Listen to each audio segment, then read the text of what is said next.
शुरू करें। तो बात चल रही थी कि एडजेक्टिव्स को हम लोग उनके चार फंक्शंस। तो पहला था कि इसका प्रयोग एट्रीब्यूटिव हो सकता है, दूसरा प्रेडिकेट। बात यह आई थी कि कुछ एडजेक्टिव्स हैं जो एट्रीब्यूटिव ही प्रयोग होते हैं, कुछ प्रेडिकेटिव ही प्रयोग होते हैं और कुछ एट्रीब्यूटिव भी हो सकते हैं और प्रेडिकेटिव भी। आपने एग्जांपल्स देखे थे ना। अब यहां पे आपको सावधानी ये बरतनी है कि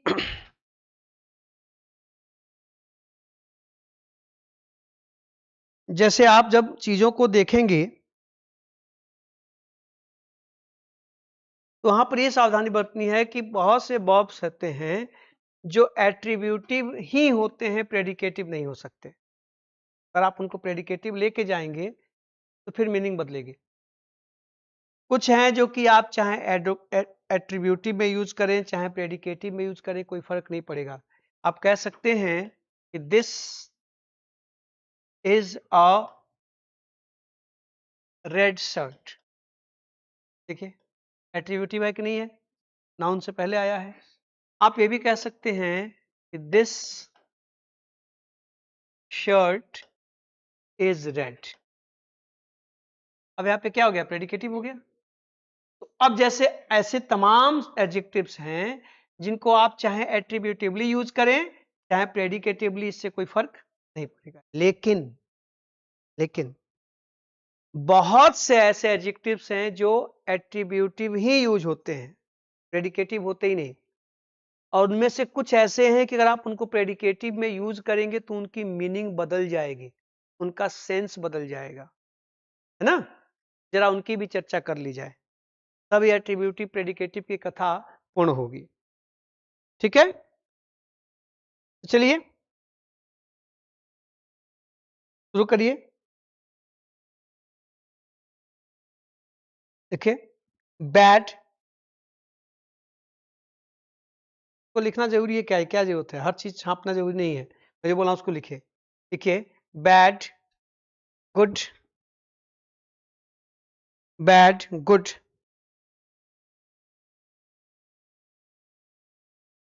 big small, bad good big small, heavy light, HEAVY heavy light, and old.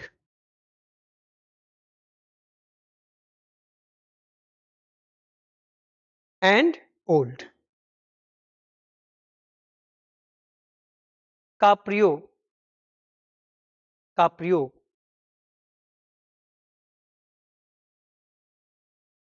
Generally attributive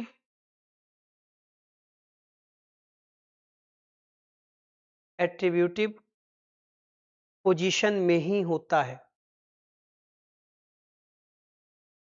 attributive position में ही होता है।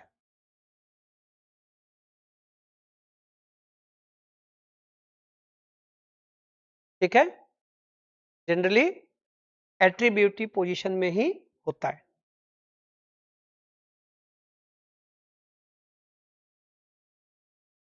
ये पहले ध्यान रखिएगा।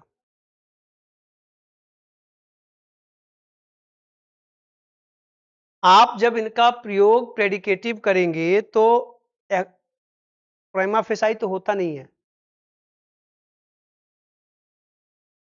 ठीक है, अगर आप इनका प्रयोग प्रेडिकेटिव कर रहे हैं तो फिर उसका मीनिंग बदल जाता है।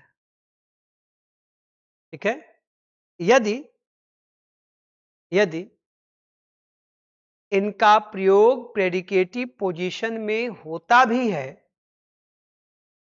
यदि इनका प्रयोग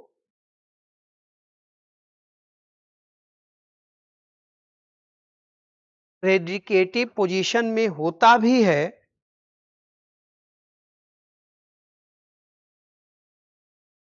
तो इनकी मीनिंग, इनका अर्थ, इनका सेंस बदल जाता है। इनका सेंस बदल जाता है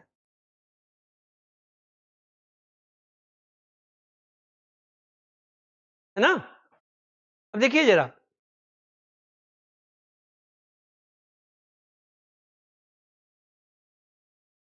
आप जैसे कहें कि अ स्मॉल फार्मर, या ध्यान दीजिएगा, अ स्मॉल फार्मर, फिर मैं कहूं द फार्मर इज स्मॉल। अब इन दोनों का एक ही अर्थ नहीं है।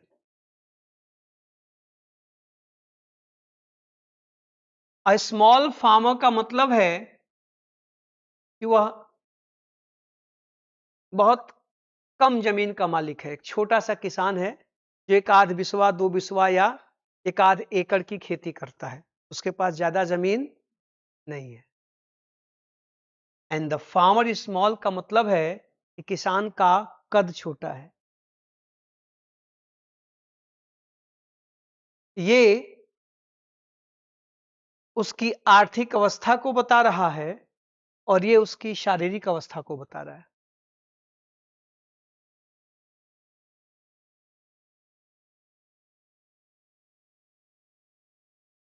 समझ में आ रही बात है?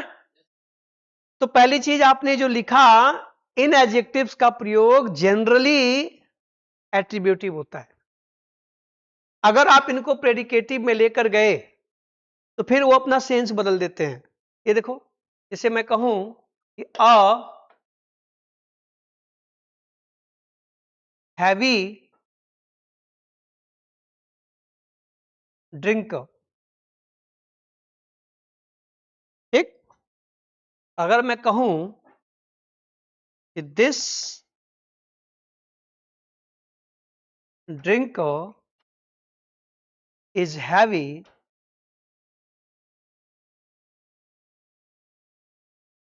तो भैया ये पहले तो एक अटपटा सेंटेंस है, लेकिन अगर इसको हम लोग बाल की खाल निकालें, इसका मतलब है कि वो बहुत ज्यादा पीता है, दिन रात खंबे में ही लिपटा रहता है। और यहां इसका मतलब है कि अंतर है। सुन रहे हैं आप? आपने कल पढ़ा कि एडजेक्टिव्स एट्रीब्यूटिव हो सकते हैं, एडजेक्टिव्स प्रेडिकेटिव हो सकते हैं। आपने कहा कि वो 5 एडजेक्टिव्स जो डिटर्मिनेटिव का गुण रखते हैं उनका कभी प्रेडिकेटिव यूज नहीं होता। प्रेडिकेटिवली यूज केवल एडजेक्टिव ऑफ क्वालिटी का हो सकता है। अब एडजेक्टिव और क्वालिटी में भी बहुत से ऐसे एडजेक्टिव्स हैं जो केवल एट्रीब्यूटिव ही यूज होते हैं, प्रेडिकेटिव नहीं होते। अगर आप उनका प्रयोग प्रेडिकेटिव में करेंगे तो वो अपनी मीनिंग बदल लेंगे, उसका अर्थ कुछ और निकलेगा जो है वो नहीं है। अब यहाँ स्मॉल का मतलब शारीरिक रूप से छोटा, तो यहाँ स्मॉल का मतलब आर्थिक रूप से छोटा। यहाँ हैवी का मतलब मोटा तगड़ा भैंस जैसा, और यहाँ हैवी का मतलब बहुत ज्यादा पीने वाला। ठीक है, तो संभालिएगा, लिख डालिए।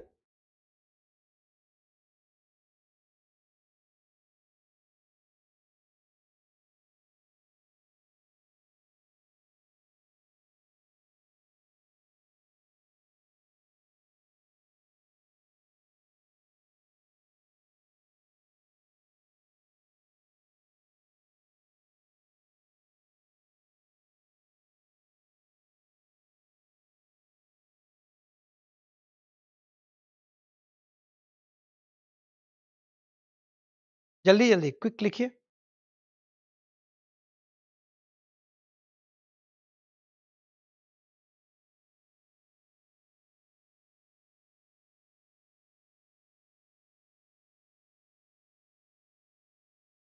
ठीक है, लिखिए।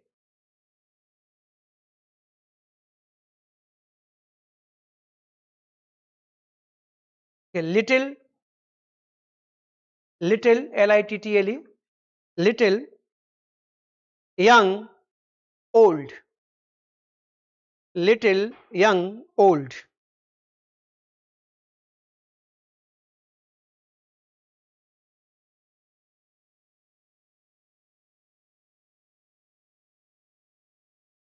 का प्रयोग सामान्यतः का प्रयोग सामान्यतः कोई सूचना देने के लिए नहीं होता। का प्रयोग सामान्यतः कोई सूचना देने के लिए, इंफॉर्मेशन देने के लिए नहीं होता है।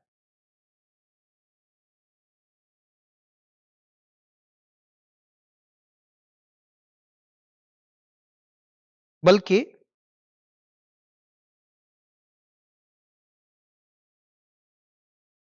किसी एडजेक्टिव नाउन कॉम्बिनेशन के पार्ट के रूप में होता है।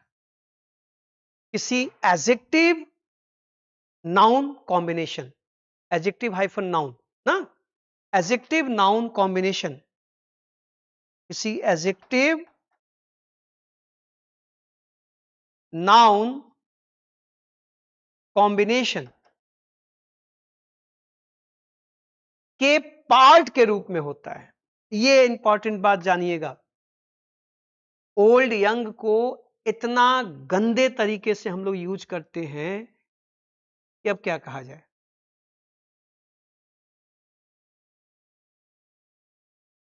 It is old, he is old, she is old, that is old. All these sentences are very गंदा। ये कभी संभव ही नहीं है। आप राह चलते सुनते रहते हैं My house is old, गलत है। ओल्ड कभी प्रेडिकेटिव यूज हो ही नहीं सकता उसका। पहली चीज समझिए कि लिटिल, यंग, ओल्ड, इनका प्रयोग हम अकेले कोई सूचना देने के लिए नहीं करते। अमूमन कभी कभी होता है, जब होता है तो क्या होता है बताता हूं। जनरली ओल्ड का प्रयोग, यंग का प्रयोग, लिटिल का प्रयोग किसी व्यक्ति के बारे में कोई इंफॉर्मेशन देने के लिए नहीं होता। अक्सर ये कहां आते हैं, अक्सर आप लिटिल का प्रयोग, यंग का प्रयोग, ओल्ड का प्रयोग जब करेंगे तो ये किसी नाउन एडजेक्टिव कॉम्बिनेशन का हिस्सा होंगे। मतलब पहले से कोई वहां एडजेक्टिव होगा, वहां नाउन भी होगा, वहां पर आप इनको भी रख सकते हैं। और जब रखेंगे तो कहां रखेंगे, पार्ट के रूप में होता है। और तब और तब ये और तब ये नाउन के ठीक पहले आते हैं, नाउन से ठीक पहले आते हैं। और तब ये नाउन से ठीक पहले आते हैं।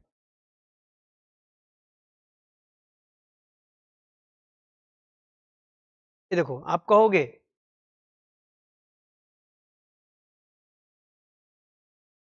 Your nephew is a nice little boy. आवाज नहीं आ रही है। तुम्हारा भतीजा तो बड़ा बड़ा क्यूट सा अच्छा सा लड़का है, मैं देखा बड़ा ही। देखिए पहले नाइस आया, उसके बाद लिटिल। बोले आप अ नाइस बॉय भी तो कह सकते हैं ना। आवाज नहीं आ रही है। अ नाइस बॉय, ये ना एडजेक्टिव नाउन कॉम्बिनेशन है कि नहीं है। अब इसमें आप यहां पर यंग, लिटिल, ओल्ड जिसकी जरूरत हो आप रख सकते हैं। आप कह सकते हैं अ नाइस लिटिल बॉय ना, एडजेक्टिव नाउन कॉम्बिनेशन के बीच में ऐसे इसका यूज। और कहां आएगा ये, ठीक नाउन से पहले। बोले साहब आप कह सकते हैं क्या,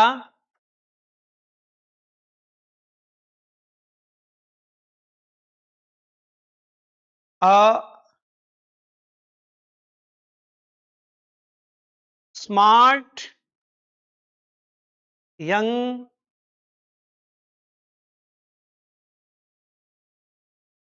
टैलेंट।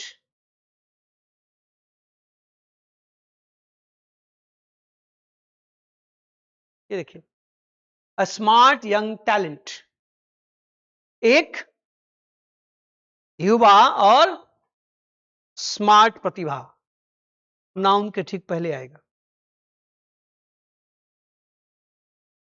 समझ में आ रही बात, कहां आएगा, नाउन के पहले ना। कहेंगे कि that young man drives too fast, कुछ ज्यादा ही तेज गाड़ी चलाता है वो। ये देखिए, नाउन के पहले ये डेमोन्स्ट्रेटिव एडजेक्टिव आया कि नहीं आया? यंग आया। तो आज के बाद लिटिल, यंग, ओल्ड का प्रयोग करते समय या पहले स्मार्ट बनिएगा। अव्वल तो इसका प्रयोग इंफॉर्मेटिव नहीं होता, ये किसी के बारे में कोई सूचना नहीं देता कि वो जवान है, नो बूढ़ है, नो छोट है, नो बड़ है। ये अमूमन नाउन एडजेक्टिव कॉम्बिनेशन के साथ आता है, और जब आएगा तो इसकी पोजीशन जो अन एडजेक्टिव आया हुआ है उसके बाद और जिस नाउन को मॉडिफाई करना है उससे पहले। बोले साहब?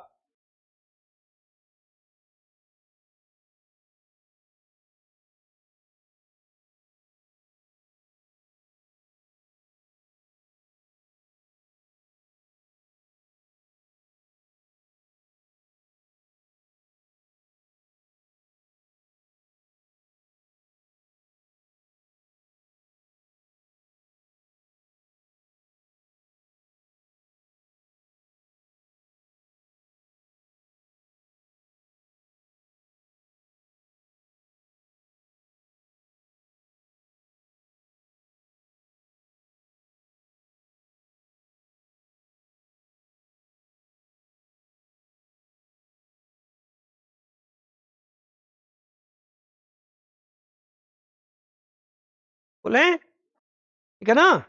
आप कहेंगे क्या? A rich old woman, a rich old woman. अमीर किंतु बूढ़ी औरत ना? कहां आया? नाउन से पहले, एडजेक्टिव के बाद। समझ में आ रही बात? अच्छा, एक चीज ध्यान रखिएगा। बताऊं? हाँ, लिख लीजिएगा। ओल्ड, यंग, लिटिल, इनका प्रयोग प्रेडिकेटिव सेंस में नहीं होता, नहीं होता। ये कभी प्रेडिकेटिव हो ही नहीं सकते, ये हमेशा एट्रीब्यूटिव होंगे। और कहां आएंगे? तो नाउन एडजेक्टिव के साथ आएंगे, और पोजीशन कहां होगी? नाउन से पहले हो। ठीक है? अच्छा, आप इस तरह के फ्रेजेस भी लिख सकते हैं। हटाओ इसे। हाँ, आज थोड़ा सा मैं घर बैठे साथियों को हो सकता है थोड़ी एनर्जी कम महसूस हो रही हो। खुश रहिए सब लोग, जो लोग भी जुड़े हैं, भूपेंद्र, करण, ठीक है, राहुल, महक, शिवम, सब लोग खुश रहिए। थोड़ा सा थक गया हूँ, कॉपी जांचना बड़ा चुनौतीपूर्ण कार्य है, तो आप लोग कंटेंट पे ध्यान दीजिएगा तो मजा आएगा। हाँ, हर बात चेहरे से नहीं कही जाती, लिख के भी कही जाती है। हर बात लिख के नहीं कही जाती, चेहरे से भी कही जाती है। डिपेंड करता है कब किसकी जरूरत हो। आज लिखने पे ध्यान दीजिएगा। हो सकता है मेरा चेहरा एक्सप्रेसिव ना हो, because I am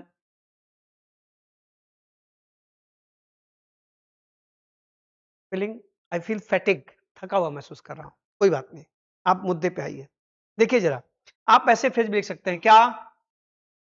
a little old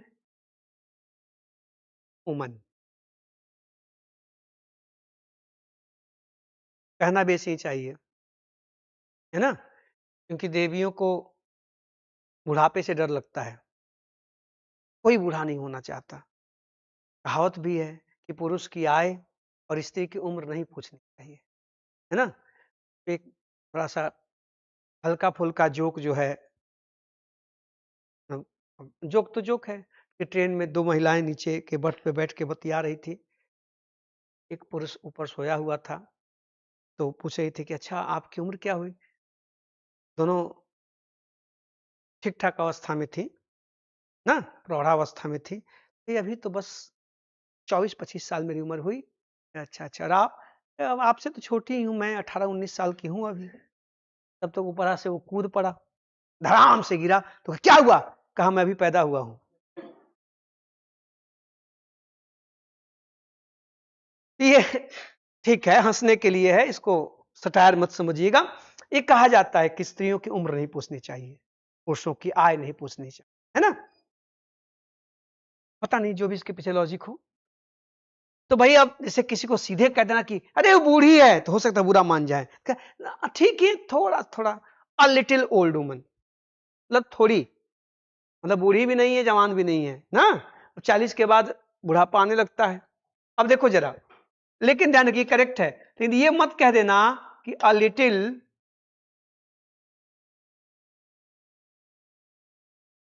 young woman, ये संभव नहीं है, बवाल हो जाएगा। यंग तो यंग है, ऐसा यंग का मतलब छोटा भी होता है, समझिए बात को। यंग का प्रयोग, आवर यंग वंस का मतलब हमारे नन्हे मुन्ने, है ना। तो लिटिल का प्रयोग ओल्ड के साथ संभव है, यंग के साथ संभव नहीं है, ये रॉन्ग सेंटेंस है। आप कह सकते हैं अ लिटिल ओल्ड ना, थोड़ा पुराना, अगर वस्तु होगी तो थोड़ा सा पुराना, ज्यादा नहीं है, और व्यक्ति होगा तो थोड़े बुजुर्ग हैं, बहुत ज्यादा तो नहीं है, अभी 55-60 साल के होंगे। हाँ, 90-95 के ना हैं, 55-60 साल के होंगे, अ लिटिल ओल्ड ना। इन अ लिटिल यंग मत कहिएगा, ये संभव नहीं है। लिटिल के साथ ओल्ड का प्रयोग संभव है, यंग का प्रयोग संभव नहीं, ठीक। लेकिन इन सब में ये चाहे गलत हो चाहे सही हो, रुके रहिए, नोट कर लीजिएगा। What is the important thing कि ये ओल्ड कहां आया है, नाउन से पहले, एडजेक्टिव के बाद। यंग कहां आया है, नाउन से पहले, एडजेक्टिव। गलत है तब भी अपनी पोजीशन होल्ड किए हुए है। इसका प्रयोग एट्रीब्यूटिव ही नाउन से पहले ही हो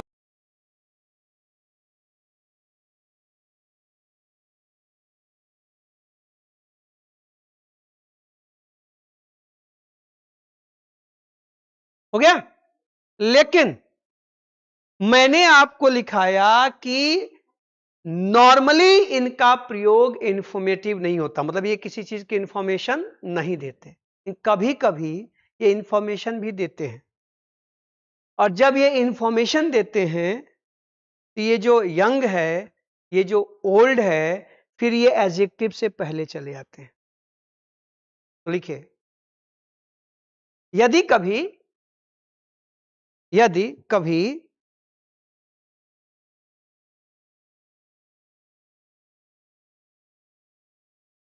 अप डाउन हो रहा है,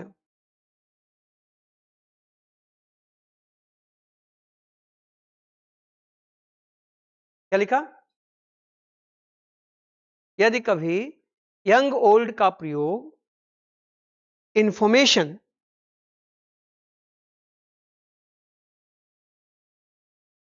देने के लिए, इंफॉर्मेशन देने के लिए होता है,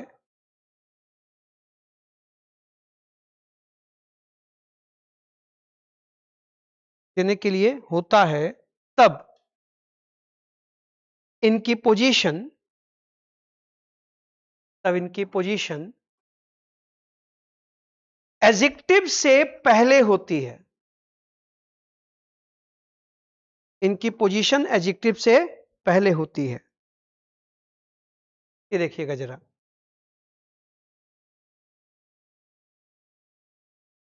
आप कहेंगे अ यंग कलर्ड मैन, देखना जी, अभी कहां आया, एडजेक्टिव से पहले। कलर्ड का मतलब अश्वेत से, मैंने आपको बताया था, कहानी सुनाई थी, माई स्ट्रगल फॉर एजुकेशन में वाशिंगटन साहब पूरे चैप्टर में कलर्ड मैन, कलर्ड पीपल कहते हैं, क्योंकि अश्वेत एक गाली थी उस जमाने में, ब्लैक कहना गंदी बात थी, आज भी गंदी बात है। तो इसके लिए कलर्ड मैन मीन्स अश्वेत व्यक्ति, है ना। अ यंग कलर्ड मैन, अब देखिए यहां पे, अब यंग कहां आया, एडजेक्टिव से पहले, ये करेक्ट है। यदि आपने कहा कि अ कलर्ड यंग मैन, तो ये रॉन्ग है, और पोजीशन के भी सवाल बनते हैं, समझ में आ रही बात। अगर आपने कहा एन ओल्ड लिटिल वुमन, ये भी गलत है। यहां पर ये यहां अभी लिखे थे ना, और यहां पर देखो क्या होगा, ये यहां पोजीशन, एडजेक्टिव की पोजीशन बदलेगी, सेंटेंस गलत हो जाएगा। ये जो प्रेडिकेटिव एट्रीब्यूटिव का मामला है, ये गंभीर मामला है, इसको संभालिएगा, यहां से सवाल पूछे गए हैं। क्लियर है? देखिएगा जरा, आप कहेंगे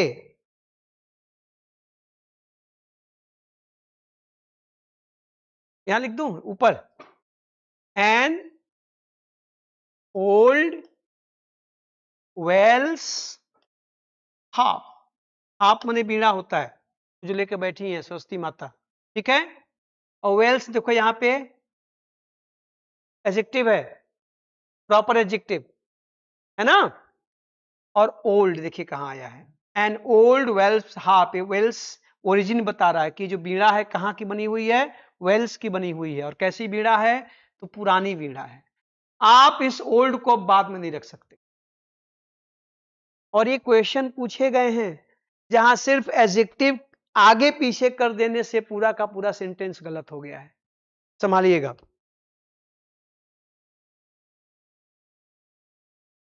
ठीक है,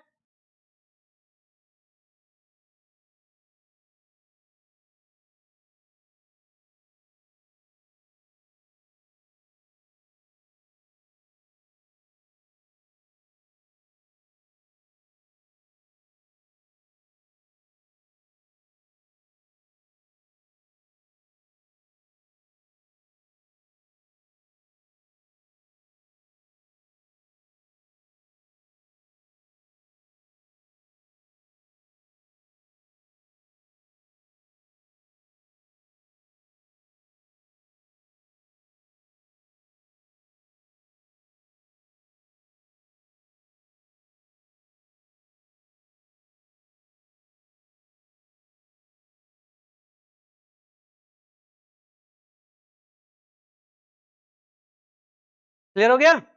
जल्दी जल्दी करिए। नेक्स्ट लिखिए, chief, CHIEF, chief, main, chief main, principal, sheer, utter,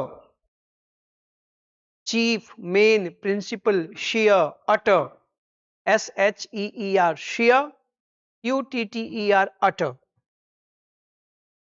chief main principal sheer utter हमेशा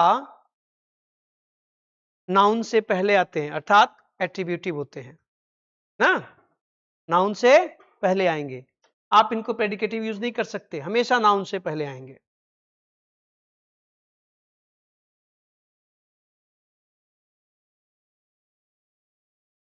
ठीक है, अब आप पढ़े भी हैं ना।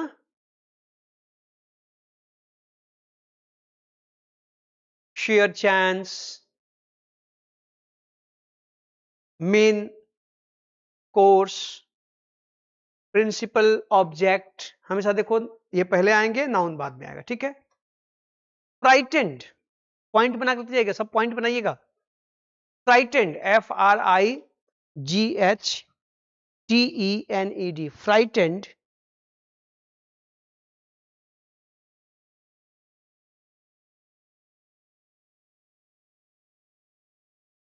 का प्रयोग दोनों रूपों में हो सकता है। फ्राइटेंड का प्रयोग दोनों रूपों में हो सकता है। अब दोनों रूपों का मतलब एट्रीब्यूटिव भी और प्रेडिकेटिव भी ना।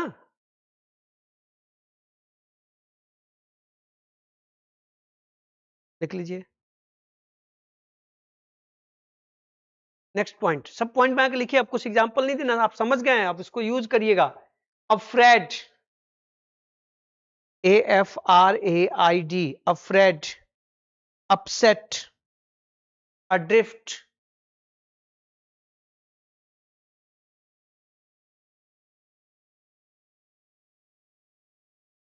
Afraid, upset, adrift, afloat, alike, alive, afloat, alive, alike, awake, ashamed,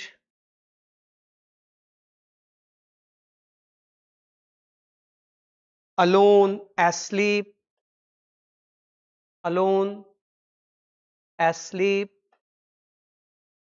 अब ये जो एडजेक्टिव्स हैं ये कभी एट्रीब्यूटिव होते ही नहीं है, ये हमेशा प्रेडिकेटिव होते हैं। ठीक है,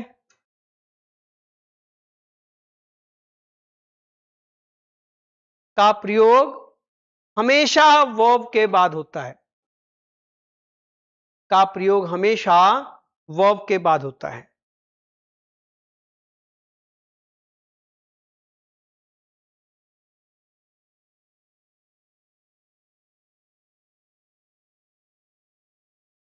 तो चेक कर लीजिए आप लोग, हमेशा वर्ब के बाद होता है। ठीक है, लेकिन आप कहेंगे I am afraid, we were assembled, she is alone. आप एग्जाम्पल अब सोच सकते हैं ना, why are you upset, clear, they were assembled, the child was awake. ये सब हमेशा वर्ब के बाद आएंगे, इनको क्या कहते हैं, हाँ, प्रेडिकेटिव यूज होते हैं, कभी इनका प्रयोग एट्रीब्यूटिव नहीं होता है। ठीक, तब एग्जाम्पल बना के देख लीजिएगा, हर चीज बस छापने से नहीं, सूचना इंफॉर्मेशन इकट्ठा करिए। लिखिए, लेट तथा अर्ली, लेट एलटी, लेट तथा अर्ली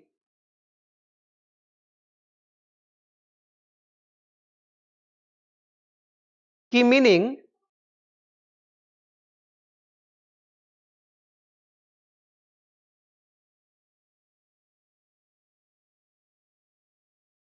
उनके पोजीशन पर निर्भर करती है, उनके पोजीशन पर निर्भर करती है। ये देखना जरा, अगर मैं कहूं एन अर्ली ट्रेन, फिर मैं कहूं the train is early today, अभी मैंने बताया ना कि बहुत से एडजेक्टिव दोनों होंगे, मीनिंग बदल जाएगी। अब यहां अर्ली ट्रेन का मतलब है कि जो ट्रेन शेड्यूल्ड है सुबह सुबह चलने की, 5 बजे भोर में जो चल दे, जो 6 बजे यहां से पैसेंजर जाती है बनारस, लोग ड्यूटी करने जाते हैं, वो कैसी ट्रेन है, early train. And the train is early today का मतलब आज ट्रेन अपने समय से पहले आ गई, 5:10 पे आना था, 5 बजे ही आ गई, चली गई, लोगों को छूट गई ट्रेन। ऐसा जापान में हुआ था, इसके लिए ट्रेन 30 सेकंड पहले चली गई, कुछ यात्रियों की ट्रेन छूट गई जिनको ड्यूटी पे जाना था, रेलवे विभाग ने माफी मांगी थी। वहां ट्रेनें लेट नहीं होती, लेकिन उस दिन कुछ ज्यादा ही जल्दी चली गई, तो 30 सेकंड जल्दी जाने के चलते कुछ यात्रियों की ट्रेन छूट गई, ज्यादा नहीं 30 सेकंड, जिसके लिए रेलवे मंत्रालय ने माफी मांगी कि हमसे गलती हो गई कि भाई आपका नुकसान हो गया। छोटा सा देश है, वहां ये सब हो सकता है, ये सब सोच के तुलना मत किया करो।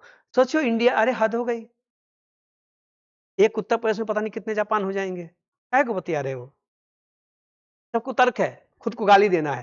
मैं इसके लिए बता रहा हूं कि जैसे वहां पे ये हुआ था, तो अक्सर होता, आप देखे होंगे, आप भी किसी ट्रेन से जा रहे होते हैं तो आप देखे होंगे ऐसा होता है, ट्रेन आए खड़ी हो गई, क्यों, क्योंकि उसको पहुंचना था 9:05 पे, 9 बजे ही पहुंच गई, तो 5 मिनट ज्यादा रुकेगी वो, उसको रोक करके उसको मेकअप किया जाता है, क्योंकि वहां जहां डेस्टिनेशन है वहां पहुंचेगी तो वहां उसको ट्रैक खाली नहीं मिलेगा, क्योंकि उसी के हिसाब से वहां पे ट्रेन खड़ी होती है कि उसको तो आना है 10 बजे, हो सकता है आप 9:55 पे पहुंचे तो ट्रैक खाली ना हो, अगर ट्रैक खाली नहीं होता तो उसके पहले वाले स्टेशन पे ही आपको रोक दिया जाता है, ट्रैक खाली हो तो आपको वहां ले आकर रोका जाता है, अमूमन ऐसा होता है।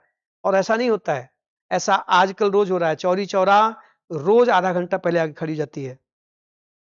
कोरोना के दरमियान जो टाइम शेड्यूल बना, इस मामले में भारत में अब 10 में से 9 ट्रेनें लेट नहीं होती। अब लेट होने पे न्यूज बनती है। वंदे भारत लेट हुई तो अखबार में मोटे मोटे अक्षरों में हेडलाइंस छपी थी, लेट हो गई। गुड न्यूज है, आप भी इसको देख सकते हैं। पहले पता लगा कि एग्जाम देने आप चल दिए, सवेरे पहुंच जाए, पहुंची 1:30 बजे 2:30 बजे। होता है आजकल भी, हमारे दंगे हो जाएं, दंगे तो अब नहीं होते थैंक गॉड, हड़ताल हो जाए तो कभी हो जाता है, बारिश हो जाए, आंधी आ जाए, वरना मुझे लगता है कि अब 90% ट्रेनें अपने टाइम पे चलती हैं। आप भी यात्रा कर रहे हो तो महसूस कर रहे होंगे, है ना। खैर वो अलग मुद्दा है। मुद्दा ये है कि समझिए, अगर मैं कहूं कि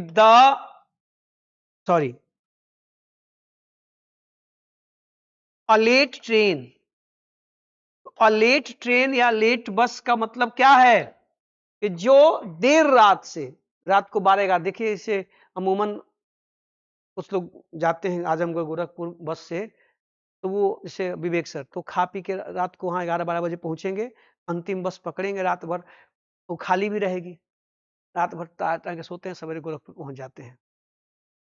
बहुत से लोग हैं, खा पी के चलेंगे, बैग लेके दम जाके वहीं पटा जाएंगे, चलेगी अपना। तो लेट बस का मतलब जिस बस को शेड्यूल्ड किया गया है देर रात से चलने के लिए, और द बस वाज लेट का मतलब कि बस देर से आई। मीनिंग बदलेगा ना। अगर मैं कहूं कि द ट्रेन, उसी को पलट दीजिए, वॉज लेट, इसका मतलब कि अपने शेड्यूल्ड टाइम पर नहीं आई, देर से आई। ट्रेन वॉज अर्ली का, ट्रेन इज अर्ली का मतलब कि जो शेड्यूल्ड टाइम है उससे पहले आ गई है, और अर्ली ट्रेन का मतलब जिसको शेड्यूल्ड किया गया है कि ये भोरे भोरे चलेगी। लेट ट्रेन का मतलब शेड्यूल्ड किया गया है कि देर रात में चलेगी। समझ आ रही बात। अब कोई 1:30 बजे रात को अगर ट्रेन है तो कैसी ट्रेन है, लेट ट्रेन है। अब कोई 5 बजे भोर में है तो अर्ली ट्रेन है। तो यहां पर इसकी मीनिंग किससे तय हो रही है, प्रेडिकेटिव होगा तो कुछ और मीनिंग निकलेगी, एट्रीब्यूटिव होगा तो कुछ और मीनिंग निकलेगी, इसका ध्यान रखिएगा। तो अर्ली और लेट का प्रयोग करते समय सावधान रहिएगा, ठीक है। चलिए फटाफट नोट करिए, आगे बढ़ा जाए।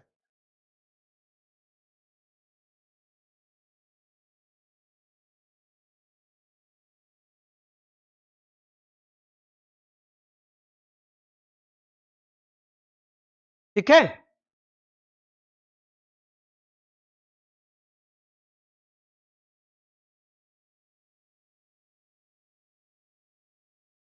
क्लियर।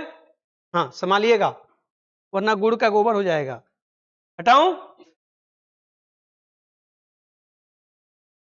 देखिए इसी तरह से एक शब्द है पुअर। अभी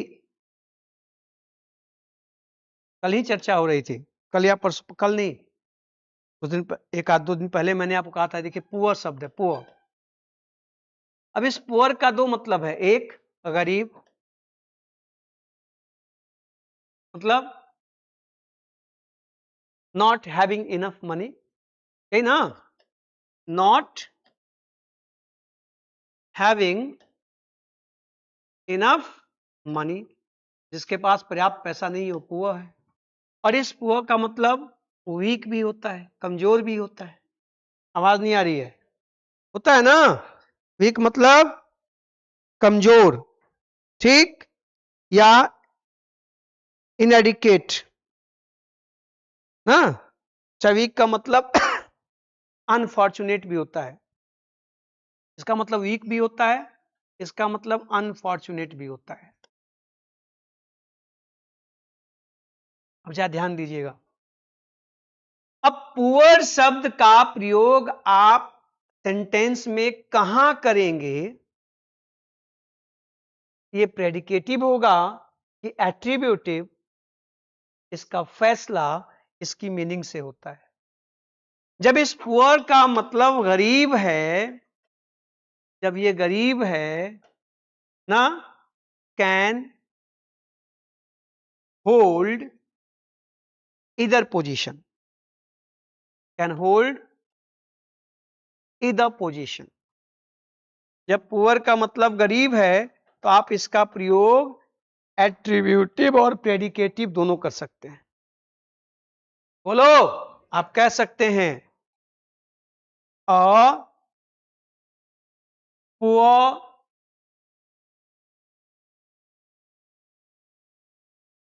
फार्मर,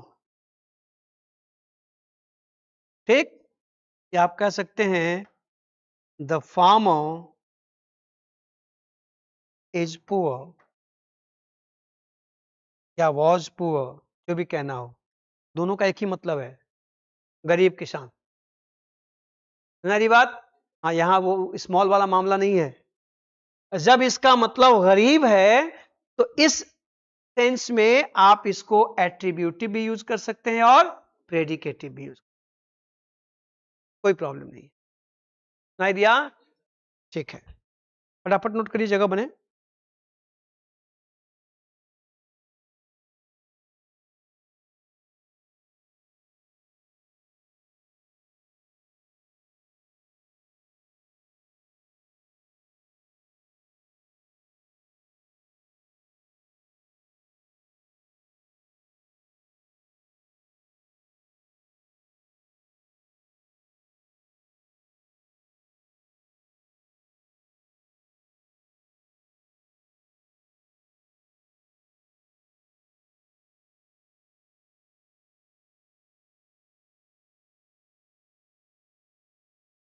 हो गया? हाँ, अच्छा,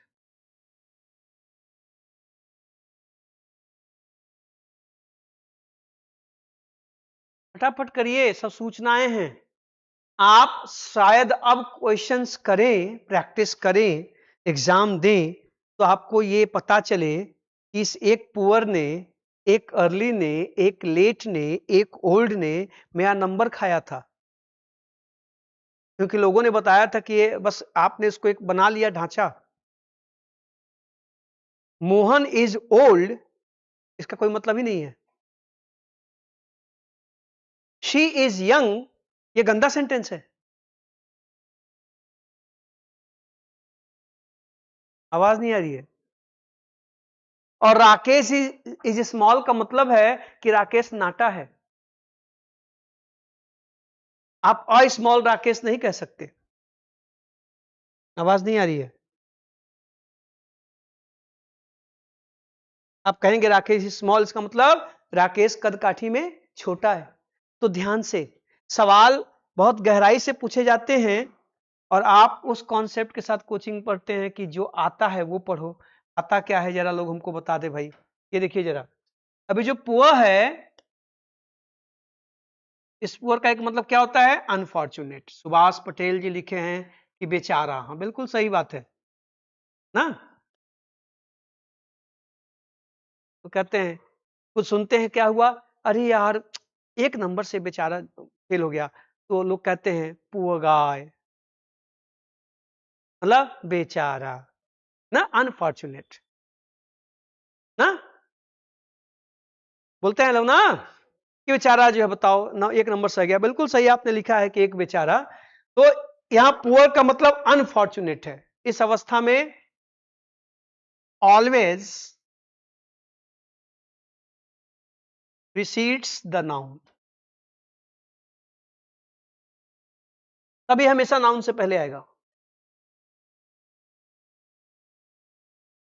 बोले, जब कहना हो कि दुर्भाग्य, बेचारा, किस्मत का मारा है, दुखियारा है, दुखियारी है, बेचारी, मुंह देखा कैसन सूखा बेचारी के, तो कहां आएगा? पहले आएगा ना। बोले, मैं पुअर चाइल्ड, मतलब मेरा दुर्भाग्यशाली बच्चा, ठीक है, हंसा रही है, पहले आएगा। आप कहेंगे हाँ, अब पुअर नहीं, माय पुअर चाइल्ड, इसका मतलब नहीं है कि हमारा बच्चा बहुत, आप ये जब लिख कह रहे हैं तो मां क्या करिए कि मेरा गरीब बच्चा, क्या करिए कि मेरा कमजोर बच्चा ना। दुनिया कोई माई मानेगी क्या कि मेरा बच्चा कमजोर है? मानी। तो माई पुअर चाइल्ड मीन्स बेचारा, मेरा बच्चा, मतलब क्या, किस्मत का मारा है, मेहनत तो बड़ी करथन बिट्टी, रिजल्ट ही ना आया, बेचारा। माँ जो है अब आप पढ़ा देते हैं कि हम बहुत मेहनत कर रहे हैं, मान लेती है माँ बेचारी, वो भी पूरे है। तो आप मान लीजिए आपने उल्लू बना दिया माँ को, माँ का बेचारी हमारी बिटिया कहा करी बहन बड़ी मेहनत कर बा माय पुअर डॉटर। अब ये जो जानता है आपके बारे में, अभी हम सुनेंगे तो हम क्या कहेंगे, यस यस पुअर मदर। तो हम हजार में ये कहे के बाद हम क्या कह कि मम्मी बेचारी हैं, उनके किस्मत फूटी बा कि तुहार बेटी ये उल्लू बनावत बतो का जन बात नहीं, मैं मजाक कर रहा हूं। ठीक है, देखिए जब मैं समझाने के लिए कह रहा हूं कि देखो ये हमेशा पहले आएगा बाद में नहीं आएगा। और यहां पुअर का मतलब गरीब नहीं है, कोई माँ बाप अपने बच्चे को गरीब और कमजोर नहीं कहते, है ना, ध्यान दीजिएगा। और जब इस पुअर का मतलब वीक होता है या इनएडुकेट होता है, इनएडिक्वेट अपर्याप्त या कमजोर, बोलो जी, इनएडिक्वेट या वीक, जब ये इसका मतलब होता है तब ध्यान दीजिएगा इसका प्रयोग कुछ खास शब्दों के पहले होता है ना। It precedes, it precedes the noun, like, nouns कर लो, द नाउन्स लाइक स्टूडेंट, आवाज नहीं आ रही है ना, वर्कर, बोलिए, एटसेट्रा, मतलब जहां पर कोई एबिलिटी की बात हो, क्षमता की बात हो, पुअर स्टूडेंट, पुअर वर्कर मतलब क्या, ऐसा काम ठीक नहीं है, पुअर आर्टिस्ट मतलब क्या, कहता तो है कि मैं आर्टिस्ट हूं लेकिन इसकी पेंटिंग अच्छी नहीं है, पुअर सिंगर मतलब गाता तो है लेकिन बहुत अच्छा नहीं गाता है, आवाज नहीं आ रही है। तो ये प्रिसीड्स करता है किसको, नाउन्स को, इस सेंस में भी, वीक के सेंस में भी, इनएडुकेट के सेंस में भी क्या करेगा, ये प्रिसीड करेगा, पहले आएगा ना। A poor student, a poor worker, a poor artist, आवाज नहीं आ रही है, ध्यान से, जहां पे कुछ स्किल की बात हो, जब इसका अर्थ वीक या इनएडुकेट होगा तो इसका प्रयोग आप ऐसे नाउन्स के पहले करेंगे जिन नाउन्स से किसी स्किल का बोध हो, जैसे singing, dancing, art, study, education. इस दुनिया में आप कहते हैं poor student, a poor student, a poor worker, या पुअर आर्टिस्ट, या पुअर सिंगर्स। क्लियर है, अब देखना जरा, लेकिन जब किसी इनएनिमेट थिंग को, ऊपर वाला मिटाऊं, मैं इसी को कंटिन्यू कर रहा हूं, ध्यान दीजिएगा, जो तीसरा वाला मैंने लिखा है पुअर का मतलब, तो मैं इसी को कंटिन्यू कर रहा हूं, इसी के आगे मैं लिख रहा हूं ना। बट इसी का दूसरा पॉइंट है, इस सेंस में समझ आया ना। चलिए मैं इसे शुरू करता हूं, बड़ा डर लगता है आप लोगों से, यहीं से लिखता हूं, देखो कि बट इट कैन precede और फॉलो, इट कैन प्रिसीड और फॉलो, प्रिसीड मतलब पहले आ सकता है, फॉलो मतलब बाद में, दी, अब मैं ऊपर लिखूंगा, the inanimate things, inanimate things means निर्जीव चीजें ना, मतलब निर्जीव, अगर कोई निर्जीव है, कोई वस्तु है, तो फिर ये पुअर एट्रीब्यूटिव भी यूज हो सकता है और प्रेडिकेटिव भी। सुनाई दिया, अब देखिए जरा, नोट कर लीजिएगा, इनएनिमेट मतलब निर्जीव, तो निर्जीव चीजों के साथ इसका प्रयोग एट्रीब्यूटिव भी हो सकता है और प्रेडिकेटिव भी। समझ में आ गई बात? ये देखिए, आप कह सकते हैं कि a poor product,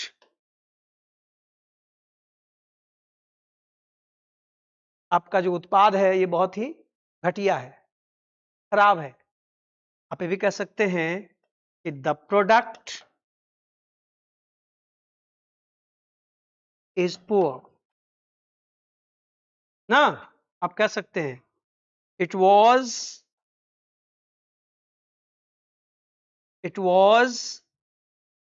a poor performance,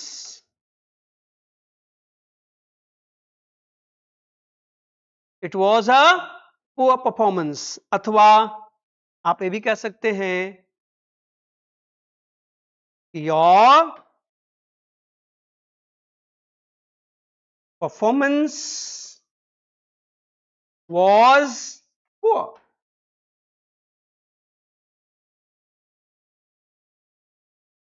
inanimate things, निर्जीवों के लिए आप इसका प्रयोग इधर भी कर सकते हैं, उधर भी कर सकते हैं। Is that clear? तो पुअर शब्द का प्रयोग, अब इसी सेंस में बात आई थी कि अगर इस पुअर का मतलब गरीब है तो उसका एब्स्ट्रैक्ट नाउन पोवर्टी, और अगर इस पुअर का मतलब अनफॉर्चुनेट है या कमजोर है, वीक है, तो इसका एब्स्ट्रैक्ट नाउन पुअरनेस। दिन चर्चा हुई थी ना, इसलिए दोनों होगा। इसलिए प्रश्न ही गलत है कि पुअर का एब्स्ट्रैक्ट नाउन पोवर्टी होगा कि पुअरनेस, दोनों होगा। ठीक है?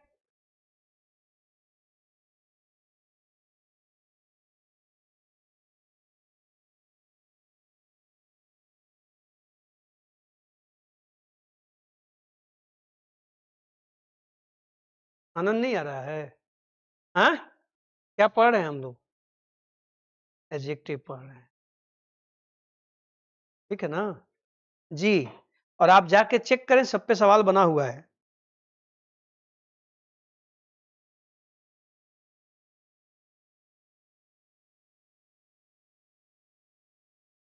ठीक है, एक पॉइंट और लिख लीजिए।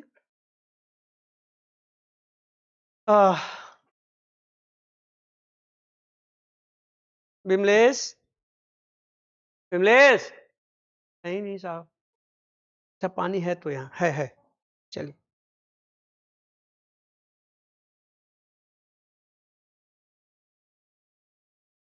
बोलो, अब सुन लीजिए पहले मामला क्या है। अब आप जब एट्रीब्यूटिव एडजेक्टिव्स का प्रयोग करते हैं या प्रेडिकेटिव, जब एक से अधिक एडजेक्टिव्स आते हैं, अमूमन उनको हम एंड से जोड़ते हैं। तो एंड से जोड़ेंगे, सिर्फ दो ही आएंगे, सिर्फ दो, तब तो आप कह दोगे red and white, blue and black.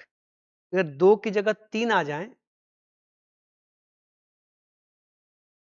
तो फिर उस एंड की पोजीशन कहां होगी, ये भी महत्वपूर्ण है। इस पर भी सवाल बना है, क्वेश्चन यहां भी बना है, लिख डालिए।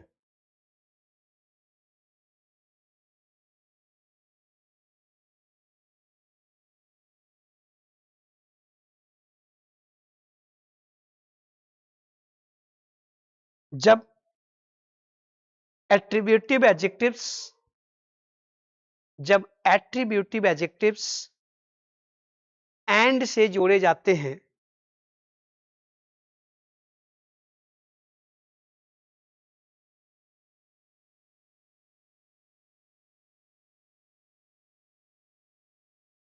तब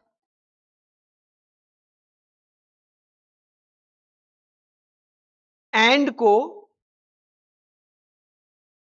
लास्ट एडजेक्टिव से पहले रखा जाता है।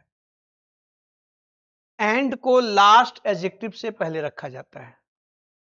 अभी बड़ा अजीब बात है, भाई दो ही होंगे तो लास्ट दूसरा होगा, तीन होंगे तो तीसरा होगा। देखो, आप कहोगे कि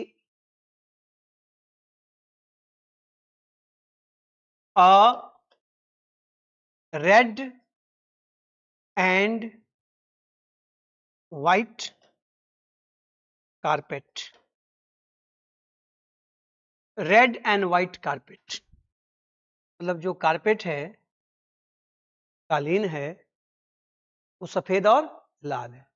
लेकिन आप कहोगे अ रेड, ब्लू एंड ब्राउन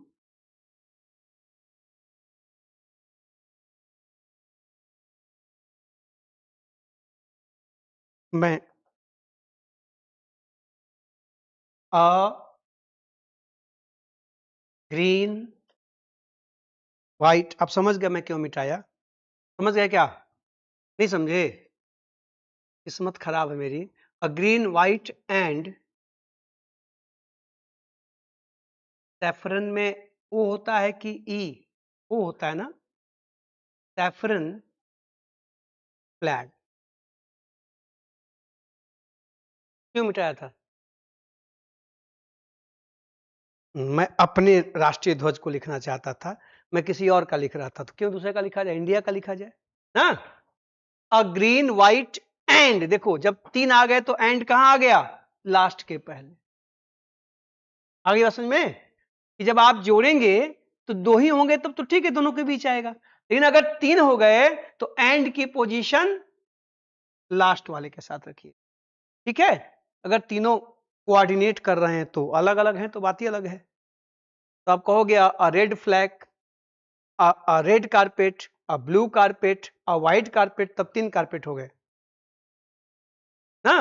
इसमें एक ही में तीनों रंग हैं, तो जब इनको कोऑर्डिनेट करेंगे, जब इनको एक साथ लेके आएंगे तो एंड की पोजीशन कहां होगी? ठीक ना, बोले?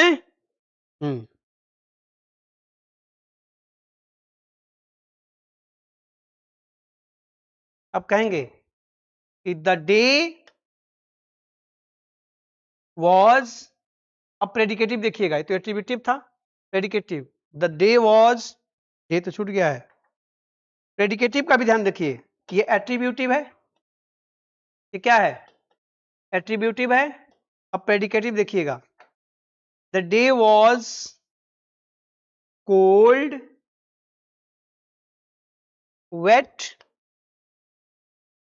एंड विंडी, मतलब ठंड भी थी, हवा भी चल रही थी, बारिश भी हो रही थी।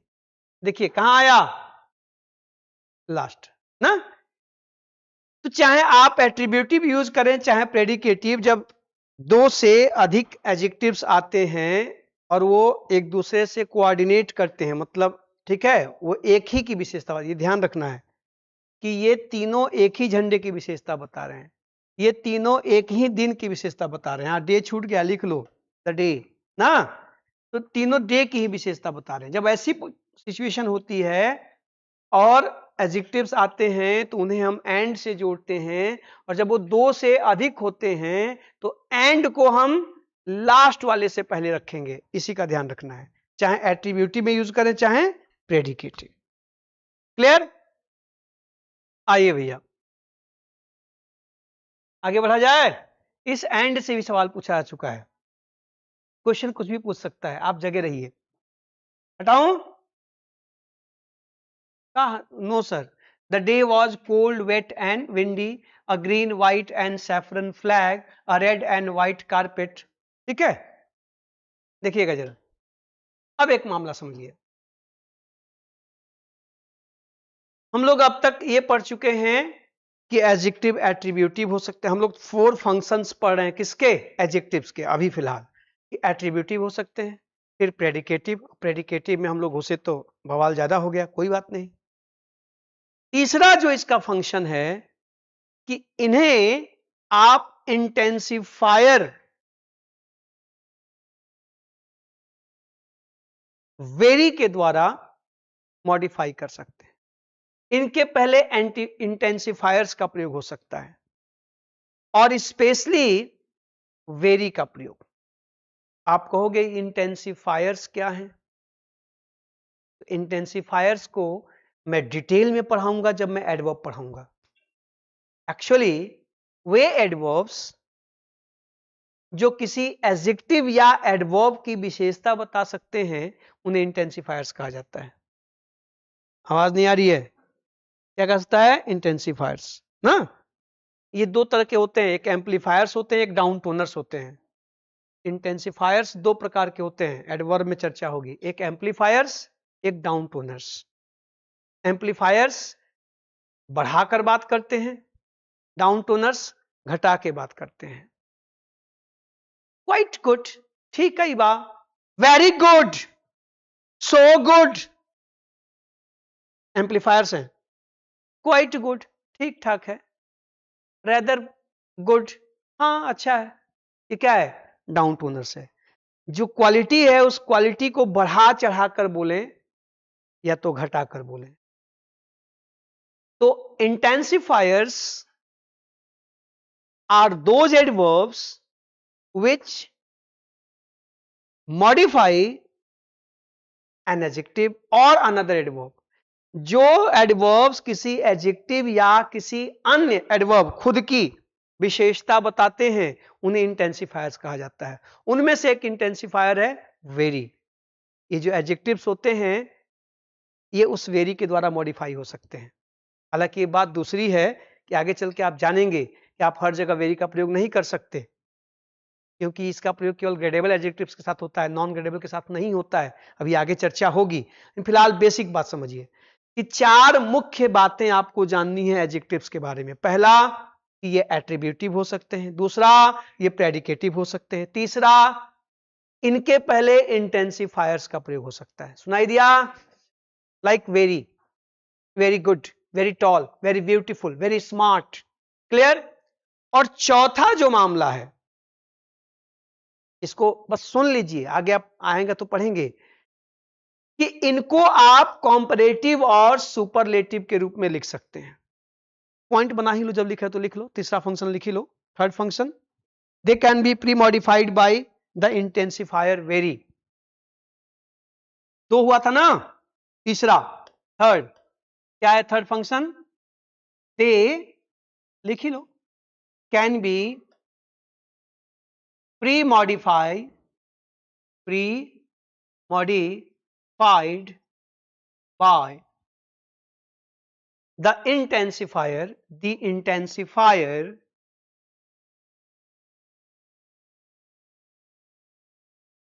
by the intensifier vary। इसको हाईलाइट कर लीजिएगा, आप इनको वेरी से मॉडिफाई कर सकते हैं ना। जैसे आप कह सकते हैं the children are very happy,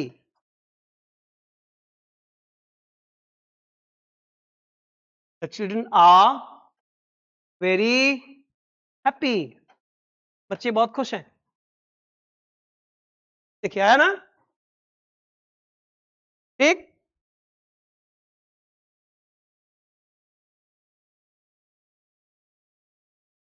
ठीक है। और जो चौथा इनका फंक्शन है तो ये है कि इनके कॉम्परेटिव और सुपरलेटिव रूप हो सकते हैं। They can take comparative and superlative forms.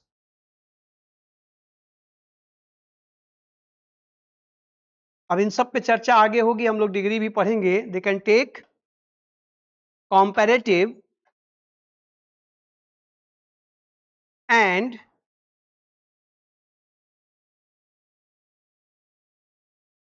Superlative forms. ठीक है। एडजेक्टिव्स के चार बेसिक फंक्शन है, इनको ध्यान रखिएगा। पहला कि एट्रीब्यूटिव हो सकते हैं, दूसरा प्रेडिकेटिव हो सकते हैं, तीसरा इनके पहले वेरी का प्रयोग हो सकता है, और का ही प्रयोग होता है, लेकिन क्यों वेरी कह रहा हूं वो आगे चल के आप जब डिग्री पढ़ेंगे तो समझेंगे। और चौथा इनके कॉम्परेटिव और सुपरलेटिव रूप भी हो सकते हैं ना। ठीक है। इसे आप कह सकते हैं कि अभी आपने कहा था कि the children are very happy, लिखा है ना, इसी बात को आप कह सकते हैं, यहां मैं लिख रहा हूं, रंग बदल दे रहा हूं कि the children are happier now. बच्चे अब बहुत खुश हैं, पहले से ज्यादा खुश हैं। देखो बच्चे बहुत खुश हैं, यहां पे देखिए बच्चे बहुत खुश हैं, यहां पर बच्चे पहले से ज्यादा खुश हैं। देखिए कॉम्परेटिव में आ गया, आई बात समझ में? बोलो। आप कहेंगे इसको मिटा दूं?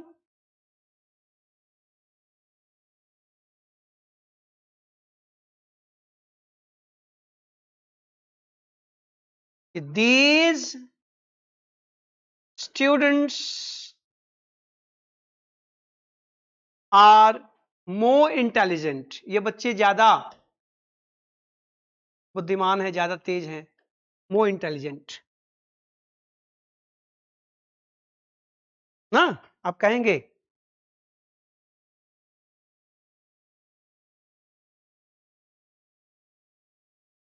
they are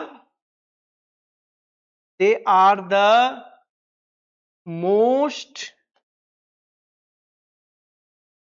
beautiful paintings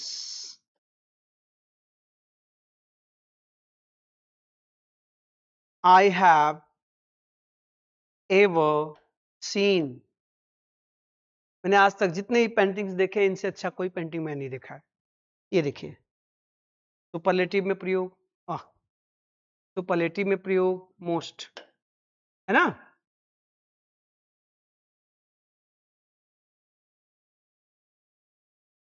most, ठीक है। सुपरलेटिव, मोर, कॉम्पेरेटिव, हैप्पियर, कॉम्पेरेटिव। तो एडजेक्टिव्स के मूलतः 4 चरित्र होते हैं, 4 कैरेक्टरिस्टिक्स। हम लोगों ने कहा था ना, एडजेक्टिव के बेसिकली 4 कैरेक्टरिस्टिक्स, इनके चरित्र के 4 गुण हैं। पहला एट्रीब्यूटिवली यूज होना, दूसरा प्रेडिकेटिवली यूज होना, तीसरा इनके पहले वेरी का प्रयोग संभव है, और चौथा ये कॉम्परेटिव। और अब ध्यान से सुनिएगा, इसको एक मकाम पे पहुंचा के ही हम लोग आज समापन करें, चूंकि छुट्टी लंबी हो रही है, थोड़ी मजबूरी है, भी समझिएगा, इसीलिए हम लोग छुट्टी पे जाएंगे। अभी जो चारों कैरेक्टरिस्टिक हैं, दीज 4 कैरेक्टरिस्टिक्स, कुछ एडजेक्टिव्स होंगे जो इन चारों को होल्ड करेंगे। आवाज नहीं आ रही है? जैसे हैप्पी को ही ले लो, a happy man, attributive, the man is happy, predicative, I am very happy, intensifier, I am happier, comparative. ध्यान दे रहे हैं आप? ये ऐसा एडजेक्टिव है जो चारों चरित्र, चारों गुण, चारों कैरेक्टरिस्टिक्स को धारण कर सकता है। लेकिन बहुत से ऐसे एडजेक्टिव्स होंगे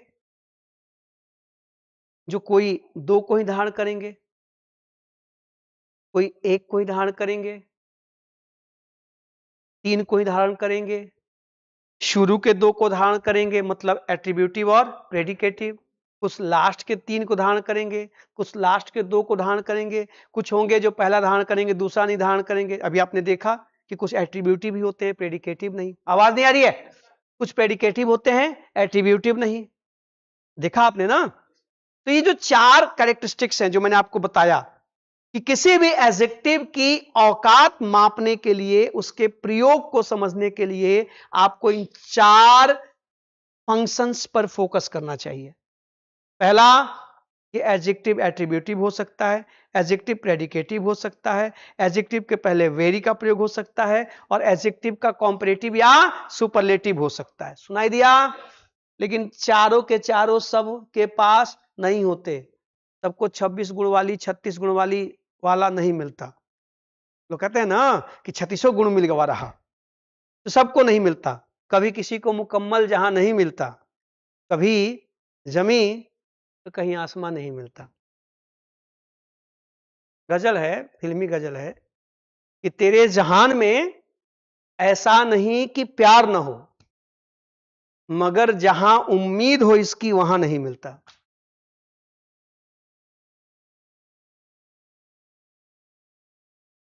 एक बार तो चारों एडजेक्टिव से आप अगर उम्मीद करें कि चारों गुण, सभी के सभी एडजेक्टिव चारों गुण लेके आए, तो पक्का?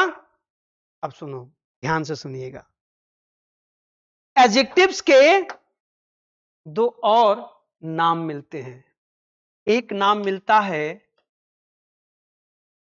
सेंट्रल एडजेक्टिव्स, हम लोग आज की क्लास की पूर्णाहुति की ओर निकल रहे हैं, सुना आपने। और एक मिलता है पेरिफेरल एडजेक्टिव्स।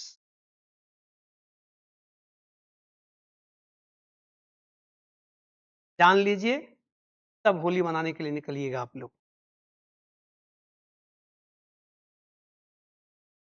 और ये दोनों नाम बताने के लिए मुझे इतनी मशक्कत करनी पड़ेगी, है ना। आवाज नहीं आ रही है। एक सेंट्रल और दूसरा पेरिफेरल। अबे हैं क्या? तो हम लोगों ने कल और आज मिला के डिस्कस किया कि एडजेक्टिव्स के 4 कैरेक्टरिस्टिक्स बहुत इंपॉर्टेंट हैं। और अभी अभी हम लोगों ने डिस्कस किया कि ये चारों के चारों कैरेक्टरिस्टिक्स कुछ एडजेक्टिव में पाए जाएंगे, कुछ में 2 ही पाए जाएंगे, कुछ में 3 पाए जाएंगे, कुछ में 1 ही पाया जाएगा, कुछ में चारों पाया जाएगा। क्लियर? इसमें से जो पहला 2 है वो क्या है? जो पहला 2 है वो क्या है? एट्रीब्यूटिव और तो जिन एडजेक्टिव्स का प्रयोग, ध्यान से सुनिएगा, जिन एडजेक्टिव्स का प्रयोग एट्रीब्यूटिव और प्रेडिकेटिव दोनों रूपों में संभव है, वो सेंट्रल एडजेक्टिव है।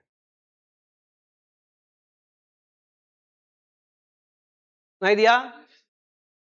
और जिनमें पहला 2 इंपॉर्टेंट है, जो एट्रीब्यूटिव और प्रेडिकेटिव दोनों यूज हो सकते हैं वो। और अगर ये दोनों नहीं हो सकते, इनमें से कोई एक हो सकता है, तो पेरिफेरल है। पेरिफेरल का मतलब होता है, जैसे हीरो के साथ साइड हीरो होता है ना, हीरोइन के साथ उसकी सहेली साइड हीरोइन होती है ना। त्याग बलिदान करने के लोग होते हैं, जान जाते हैं अच्छा ये बात है, जा तो निकल लेते हैं, त्याग कर देते हैं। और त्याग अक्सर साइड वाला ही करता है, भगवान जाने। खैर, तो जो एडजेक्टिव्स इन दोनों में नहीं आते वो पेरिफेरल माने जाते हैं। मतलब वो पेरिफेरल का मतलब होता है कि जो बेसिक हिस्सा नहीं है किसी चीज का। हेलो जी, पेरिफेरल मीन्स जो बेसिक नहीं है, not as important as the main part. फिर से सुनो, peripheral means not as important as the main part. जो मेन पार्ट है, जितना इंपॉर्टेंट है उतना इंपॉर्टेंट कोई चीज नहीं है, तो पेरिफेरल है। तो जो सबसे इंपॉर्टेंट एडजेक्टिव्स कौन से होते हैं? जो प्रेडिकेटिवली और एट्रीब्यूटिवली दोनों रूपों में प्रयोग हो सकते हैं, उन्हें हम क्या कहेंगे? Central adjective. नहीं दिया? और जो इनमें से इन दोनों के अलावा बाकी कुछ भी करें, प्रेडिकेटिव हो तो एट्रीब्यूटिव नहीं, एट्रीब्यूटिव हो लेकिन प्रेडिकेटिव नहीं, या हो सकता है कि वो बाकी जो आपने पोजीशन सुना कि उसके साथ वेरी का प्रयोग हो सकता है, उसकी डिग्री बन सकती है, लेकिन प्रेडिकेटिव नहीं हो सकता। ऐसे आप कह सकते हैं मोर अफ्रेड, मोर अफ्रेड क्या नहीं बोल रहे हैं? डिग्री बन रही है ना? बोलिए वेरी मच अफ्रेड, वेरी भी आया ना। लेकिन क्या ये अफ्रेड मैन आप कह सकते हैं? नहीं कह सकते। इसका प्रयोग कभी एट्रीब्यूटिव नहीं हो सकता। तो अफ्रेड कैसा एडजेक्टिव है? पेरिफेरल। आवाज नहीं आ रही है। एस्लीप कैसा एडजेक्टिव है? पेरिफेरल। अवेक कैसा एडजेक्टिव है? Peripheral.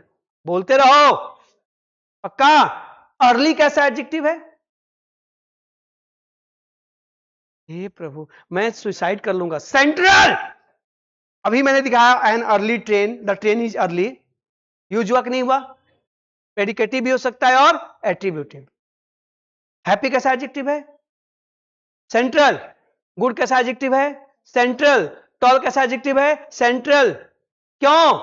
I am tall, a tall girl. She is tall, a tall boy. आवाज नहीं आ रहा है? आ रही है, आ रहा नहीं, आवाज आती है। हां, तो जिन एडजेक्टिव्स का प्रयोग हम एट्रीब्यूटिव और प्रेडिकेटिव दोनों कर सकते हैं वो सेंट्रल होते हैं, बाकी सब पेरिफेरल। आगे बात समझ में? तो यहां पर कुछ ध्यान, बस ये ध्यान रखना है, पेरिफेरल का मतलब होता है कि जो मेन पार्ट की तरह इंपॉर्टेंट नहीं है, है ना। तो ये प्रयोग कई जगहों पे होते हैं। लेकिन ग्रामर में इसका मतलब यह है, ग्रामर में इसका मतलब यह है कि ऐसे एडजेक्टिव्स जिनका प्रयोग एट्रीब्यूटिव और प्रेडिकेटिव दोनों रूपों में नहीं होता। The nouns which can be used इधर attributively or predicatively are called central adjectives and rest are called peripheral adjectives। याद रही? हैप्पी होली। ठीक, 28 तारीख को हम लोग मिलेंगे, है ना? तब तक पढ़िएगा, लिखिएगा, दोहराइएगा। आप सबको ढेर सारी शुभकामनाएं, घर बैठे साथियों को भी शुभकामनाएं। ठीक है, आज के बाद हम लोग 28 तारीख को मिलेंगे। Thank you, good night.